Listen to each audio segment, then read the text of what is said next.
Armstrong parle dans quelques minutes, ce magasin en fait un événement. Ambiance café des sports chez ces défenseurs du vélo. Mais dès que l'ex-champion prend la parole, fini les rires et les blagues.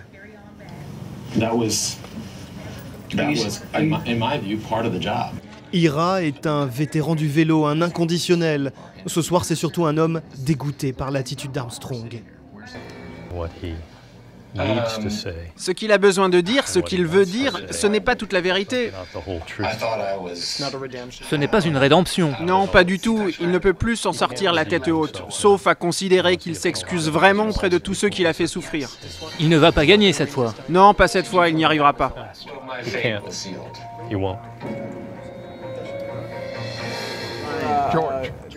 Nous retrouvons Ira pour un entraînement à vélo.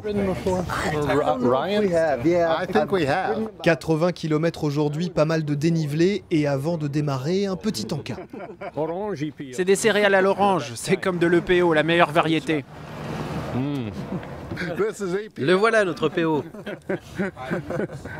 J'ai porté le bracelet jaune Livestrong. J'ai fait beaucoup pour récolter de l'argent pour son association. J'ai participé à 5 de ses compétitions durant les 20 dernières années. Alors oui, on peut dire que je suis déçu. Est-ce qu'il mérite ce que vous lui avez donné pendant des années? Je crois que son combat contre le cancer a été très bien. Ma mère a eu un cancer, ma sœur a eu un cancer. C'est pour ça que j'ai donné autant, pas parce que j'aimais le vélo et qu'il était un héros, mais les héros ont tous des failles, des imperfections. Ils tombent comme les autres. Ira est un mordu. Il s'entraîne depuis l'âge de 12 ans, 3 fois par semaine. Armstrong, dans sa période de gloire, était un moteur pour lui, comme pour des centaines d'autres habitants d'Austin. D'ailleurs ici, la concentration de cyclistes est impressionnante, sans doute la plus forte des États-Unis.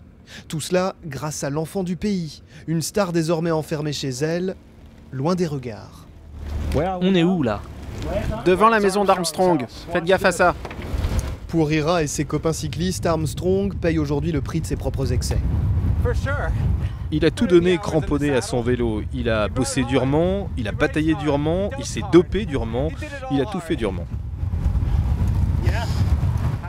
De toute façon, comment tu pourrais gagner le Tour sans souffrir? Tu ne peux pas gagner le Tour de France sans te doper. Ce n'est pas si simple que ça, sinon moi je l'aurais gagné le Tour. Comment se faire pardonner? Comment regagner à la fois des compétitions sportives et le cœur des Américains? Pendant des mois, Armstrong s'est posé ces questions. Dans le plus grand secret, dès novembre, il confiait ses doutes à cette journaliste d'Austin qui suit l'épopée Armstrong depuis près de 20 ans. Je pense qu'il est en train de laisser tomber l'idée d'être une icône, une vedette dans le pays. Il avait l'habitude de décrocher son téléphone et de parler au président à la Maison-Blanche. Il n'aura plus jamais ce pouvoir. Son pire ennemi maintenant, c'est le temps. Aura-t-il le temps de changer son image aujourd'hui négative parce que ça prend des proportions qui le dépassent? L'image détériorée d'Armstrong, ce magasin ne veut pas en entendre parler. Normal, l'ancien champion en est le propriétaire. Le manager, c'est Craig, son fidèle ami depuis plus de 20 ans.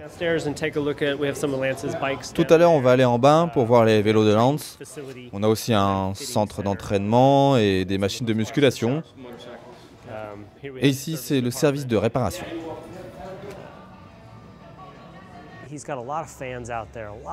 Il y a beaucoup de fans ici, beaucoup de fans qui voulaient qu'il franchisse le cap pour rester fan et pour continuer à le soutenir pour tout ce qu'il fait, pour le cancer, avec la fondation Livestrong. Tout ce qu'il a créé comme ce magasin de vélo n'existerait pas sans lui. Craig veut nous montrer les trophées du passé. Ce vélo, par exemple, il l'a utilisé pour un raid de 150 km. Et très vite, il s'abandonne à quelques confidences moins reluisantes sur la star du vélo. Un jour, on sortait récupérer nos voitures et Lance me dit « Craig, tu m'en veux toujours pour t'avoir poussé dans le fossé ?» C'était lors d'une course au début des années 90 et il m'avait balancé dans le fossé. Je le ralentissais et c'était intentionnel, c'est vrai, je l'avais sans doute un peu mérité. Tout le monde n'est pas aussi indulgent que Craig. Au magasin, des lettres arrivent, pour l'heure encore peu nombreuses, des supporters dégoûtés qui veulent rendre leur t-shirt à la gloire du cycliste. Cette marque de barres énergétiques, elle, a décidé d'abandonner Armstrong, bientôt fini son visage sur les emballages. L'empire bâti par le cycliste est fissuré. Sa fortune chiffrée à 100 millions de dollars, déjà menacée. Et cet avocat, observateur avisé de l'entreprise Armstrong, craint un séisme plus large encore. Une rumeur dit que le vélo va peut-être disparaître des compétitions olympiques. Du côté des sponsors, ça se casse la figure. Ils sont de moins en moins nombreux. En Espagne, la conséquence, c'est que les compétitions, on en compte moins qu'avant. Une banque a arrêté tous les financements dans le vélo après 20 ans de présence. Des constats comme cela, on en compte beaucoup, mais c'est difficile de dire quelle sera la suite. Le vélo est un sport fabuleux, il survivra. Malgré les mensonges d'Armstrong, Joel le Texan ne veut rien changer à sa passion. Il a acheté hier ses billets pour le prochain Tour de France.